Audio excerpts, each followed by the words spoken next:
আসসালামু আলাইকুম।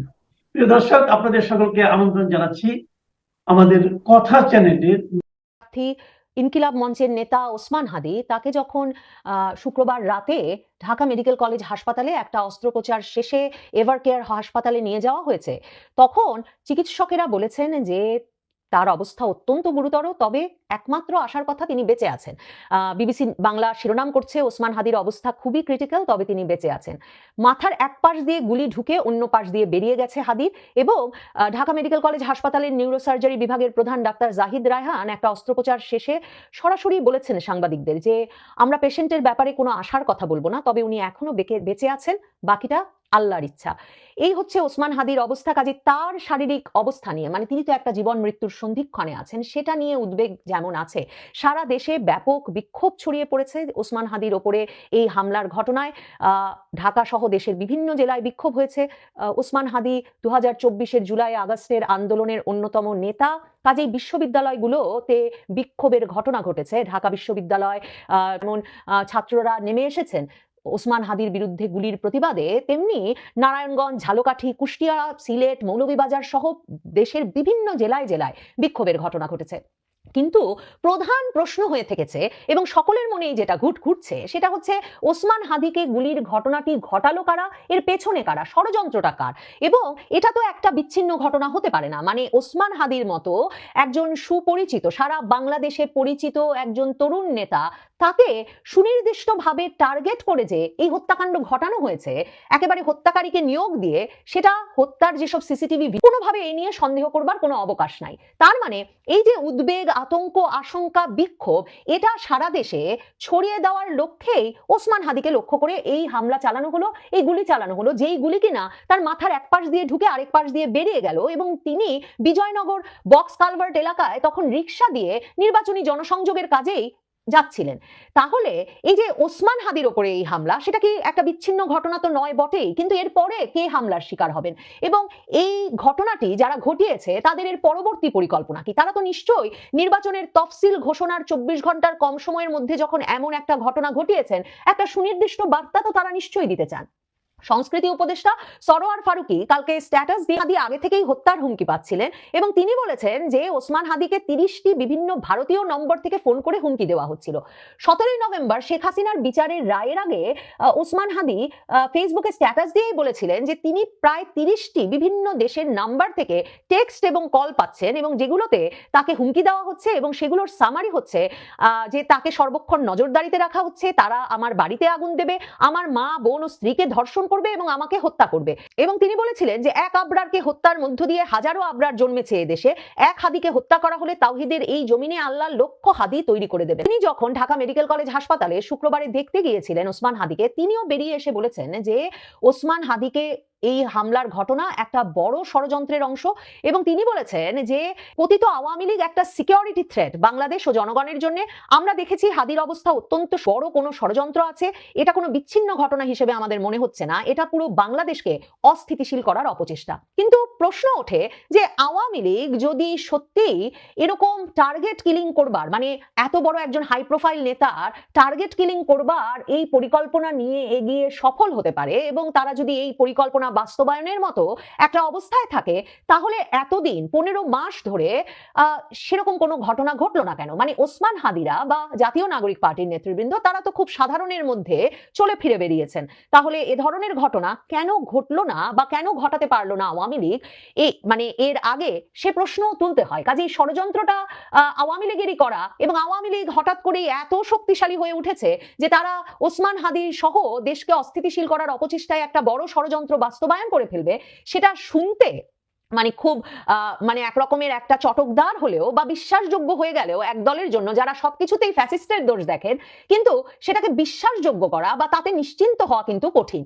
ওসমান হাদির ওপর এই হামলার ঘটনাটি কারা ঘটিয়েছে, সুনির্দিষ্টভাবে কোন ব্যক্তিরা, তা ধরতে মোটরসাইকেলে করে কোন দুইজন আরোহী এসে এত কাছ থেকে হাদিকে গুলি করে গেলেন, সেজন্য সিসিটিভি ফুটেজ সহ নানা রকম আলামত সংগ্রহের কাজ ব্যাপকভাবে চলছে। পুলিশ সাঁড়াশি অভিযান চালাচ্ছে এবং এরই মধ্যে জানা গেছে যে মোটরসাইকেলে করে আসা যে দুইজন, তারা সম্প্রতি ওসমান হাদির প্রচারক মোহাম্মদ ওসামা জানিয়েছেন যে মোটরসাইকেল করে আসা দুজনের মধ্য থেকে একজন ওসমান হাদির ওপর গুলি চালায়। এই দুইজনই প্রায় 2 সপ্তাহ আগে ওসমান হাদির প্রচারণার টিমে যোগ দিয়েছিল। মাঝখানে কিছুদিন তাদের দেখা যায়নি, কয়েকদিন আগে তারা আবার এসে প্রচারণার কাজে যোগ দেয়। ওসমান হাদির এই সহকর্মী মোহাম্মদ ওসামা তিনি জানাচ্ছেন এরা সবসময় মাস্ক পরেছিলেন এবং ওসমান হাদি যেহেতু সকলের সঙ্গে খুব সহজ করে মিশতেন, কাজে তিনি ভেবেছেন তার ভক্ত হিসেবে এরা তার প্রচারণার টিমে যোগ দিতে এসেছেন এবং এই যে মাস্ক পরে থাকতেন তা নিয়ে তারা কোনো সন্দেহ প্রকাশ করেন নাই। মানে এই যে দলের ভেতরে মিশে গিয়ে আরেকটি দলের ওপর আক্রমণ করা এবং দলের ভেতরে মিশে থেকে ওসমান হাদি এবং তার সমর্থকদের সঙ্গে দলীয় প্রচারণা চালিয়ে যাওয়া একটা সময় ধরে এবং তারপর সেই ব্যক্তিদেরই মোটরসাইকেলে করে এসে ওসমান হাদির ওপর গুলি চালানো, সেটা একটা তো রাজনৈতিক কৌশলের ইঙ্গিত দেয়।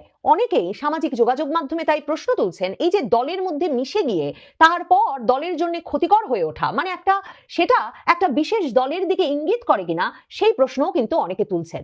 দেখেন, রাজপথে কিন্তু তরুণেরা নেমে এসেছেন ওসমান হাদির ওপর এই হামলার ঘটনায়। নাহিদ ইসলাম ঢাকা মেডিকেল কলেজের সামনে দাঁড়িয়ে বলেছেন এখন থেকে তারা রাজপথে থাকবেন যাতে ফ্যাসিবাদের থেকে কোনো রকম হুমকি এলেই তারা সেটা প্রতিরোধ করতে পারেন।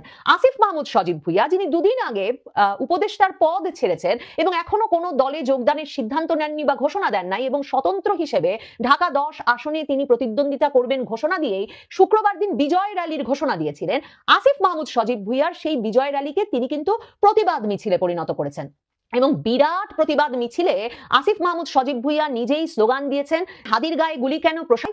মানে ওই বিরাট প্রতিবাদ মিছিল যে হাদির এই গুলিবিদ্ধ হওয়ার ঘটনার পর আসিফ মাহমুদ করতে পারলেন তার আসনে ঢাকা 10 আসনে প্রথম দিন নির্বাচনী প্রচারে নেমে, তাতে আবারও তিনি কিন্তু রাজপথে প্রতিষ্ঠিত হয়েছেন এবং 2024-এর জুলাই আগস্টের যে নেতা, একেবারে সম্মুখ সারির নেতা আসিফ মাহমুদ সজীব ভুইয়া, যিনি 15 মাস ধরে সরকারের থেকে ব্যাপক পরিমাণ সমালোচনার শিকার হয়েছিলেন এবং বড় বড় সব অভিযোগ আছে তার সম্পর্কে, সেই ব্যক্তি ওসমান হাদির ওপরে এই হামলার ঘটনার পর রাজপথে যেদিন এলেন সেদিনই বিরাট মিছিলের আয়োজন করলেন, কারণ তার মিছিলটি পরিণত হয়েছিল হাদির ওপর হামলার এক প্রতিবাদ মিছিলে।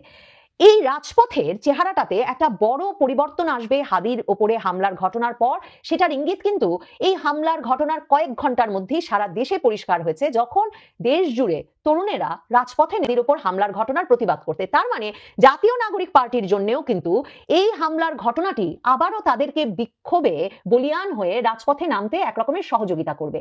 বিএনপির মির্জা আব্বাস ঢাকা মেডিকেল কলেজ হাসপাতালে ওসমান হাদিকে দেখতে গেলে ওসমান হাদির সমর্থকেরা ভুয়া ভুয়া বলে তার দিকে তেড়ে যান। এরপরে তিনি একরকমের সেনাবাহিনীর নিরাপত্তায় ঢাকা মেডিকেল কলেজ হাসপাতালে ঢোকেন এবং তারপর গাড়িতে ঢুকে ফেরত আসেন।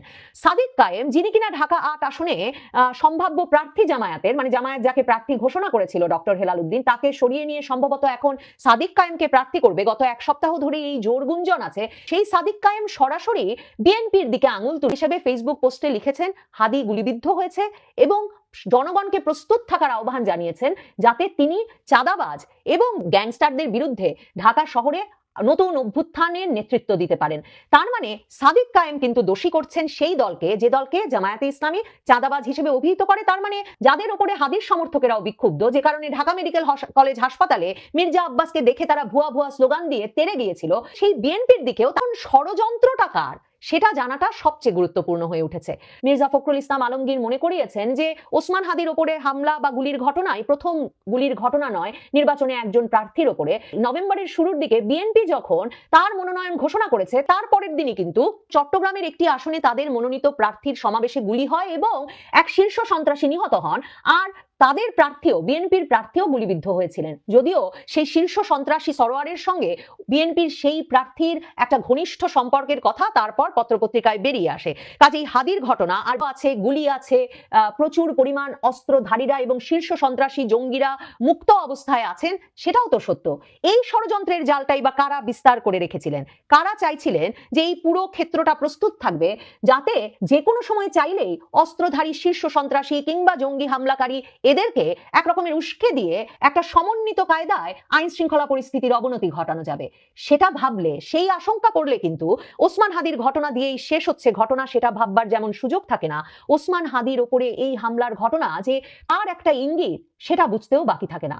তবে তারেক রহমান এমন একটা দিনেই সিদ্ধান্ত জানিয়েছেন যে তিনি 25শে ডিসেম্বর বাংলাদেশে ফিরছেন 17 বছরের প্রবাস জীবনের অবসান ঘটিয়ে। সেই 23শে নভেম্বর তাঁর মা বেগম খালেদা জিয়া আশঙ্কাজনক অবস্থায় হাসপাতালে যাওয়ার পর থেকেই তারেক রহমান কবে ফিরবেন এই নিয়ে আলোচনা তুঙ্গে ছিল।